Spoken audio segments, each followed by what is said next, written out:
Welcome to the Utah Football Fans Podcast. Please like, subscribe, and share. And as always, go Utes. The Heisman happened over the weekend. So do you want to start there, Gary? Yeah, let's talk Heisman. I mean, I'm not sure, how much we want to talk about it. Look, I understand Daniel's winning it. I've seen the numbers. If you have the numbers, that's fine in comparison. And the four finalists. I sort of watched. I tried to watch some of the ceremony, whatever they call it. Yeah. I kind of got bored of it. I thought it was kind of stupid in a way, so I didn't watch it. I just waited to see who got it. Now, do I understand why Daniels was the guy? Yeah, sure. His numbers were unbelievable. However, for me, and this is just me, I don't know all the criteria. I know some of the criteria. But I think winning matters.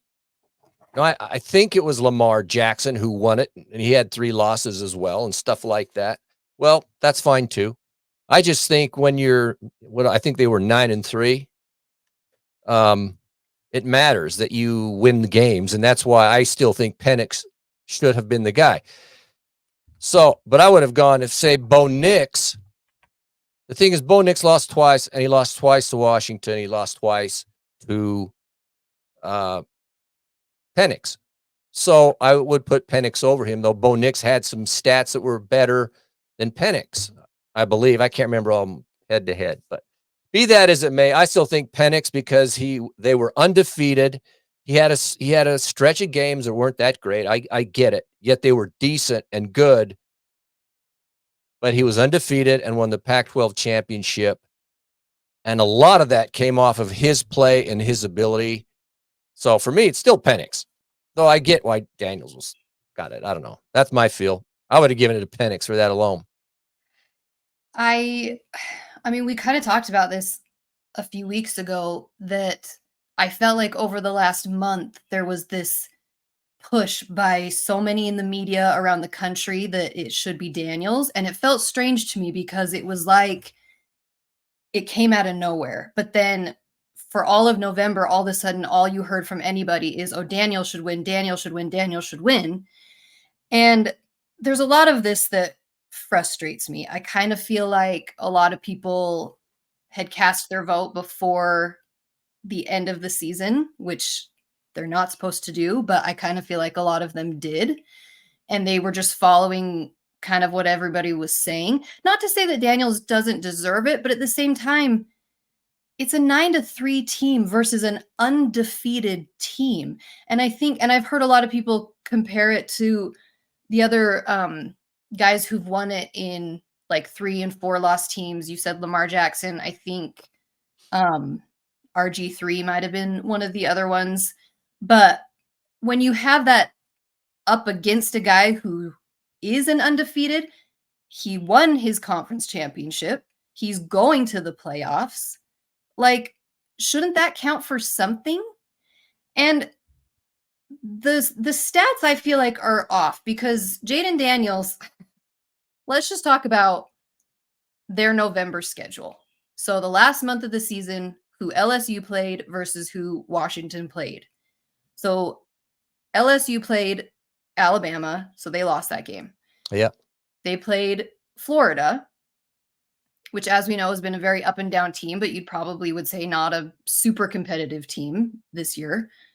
Georgia State, which I know he threw for a bajillion yards that game and a bunch of touchdowns, and a lot of people are saying he just stayed in the whole game just to pad his stats, which I think he absolutely did. Absolutely he did. And then they played A&M the last game, which again, A&M has not had a great year.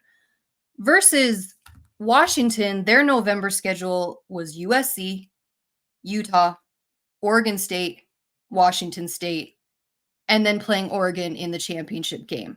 So between those two schedules, I know it's SEC, but come on.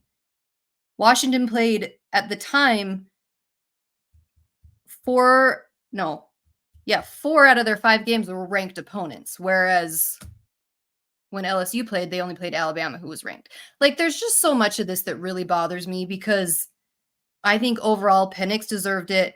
I think the SEC bias is there. People can come at me for saying that. I absolutely think it's there. And And let me just throw in there is, of course, Caleb won it last year. So I would think, okay, we don't want to give it to the Pac-12 back-to-back years. Come on. It's got to be some of that. Who knows exactly why they do it, where they don't do it, but I don't know. there absolutely is. And so I double checked on this and I'm going to get the comments working. I think they're not working right now, but so just hold tight, everybody. I'm going to get to those in just a second, but I know you're all dying to argue with me. Argue. So you're going to have to wait for just a second. I've listened to Joel Klatt and I've listened to a couple other guys. I think I was listening to Josh Pate about it. And I went back and looked since the year 2000, the SEC has 9 Heisman winners. The next highest is Pac-12 and Big 12 are tied at 5. Now, if you take USC out of that, Pac-12 only has 1, Mariota from Oregon. So there has not been, if you take USC out of it, it's like USC is the dynasty team. So they're like the only ones on the West Coast that they ever give any credence to or whatever, that they give anything to. So if you take that out, there's only been 1 Heisman winner like west of Texas since the year 2000, which is Mariota. So this is my point. Like, if Penix was playing for even, let's say, Auburn or like one of these SEC teams, he would have won. He would have. Like, there's just it frustrates me because I feel like he absolutely should have won. But in the end, I get it why Daniels got it. I'm not butthurt over it. But I would have gone Penix. The funny part is I think Utah fans can remember when Daniels played for ASU. Remember when he came into town, we kicked the crap out of him? Oh, yeah. I can't remember the stats. I think we beat him up, didn't do anything. It's kind of funny to look back at that. I know. I can't believe that. Okay, that's it. It's frustrating. I think there's a lot of bias to it. I think I was listening to Josh Pate and he was talking about how many Heisman voters there are. There's like 870 voters or something crazy like that. And his point was just, there's no way that all of them are super invested in college football, that they watch every game, that they can even answer like questions about college football. And so to me, that just proves more of it's the bias. It's just the team the guy plays for plays more into it than anything else. I don't know. So I was disappointed. I think Penix absolutely should have won it, and that was too bad.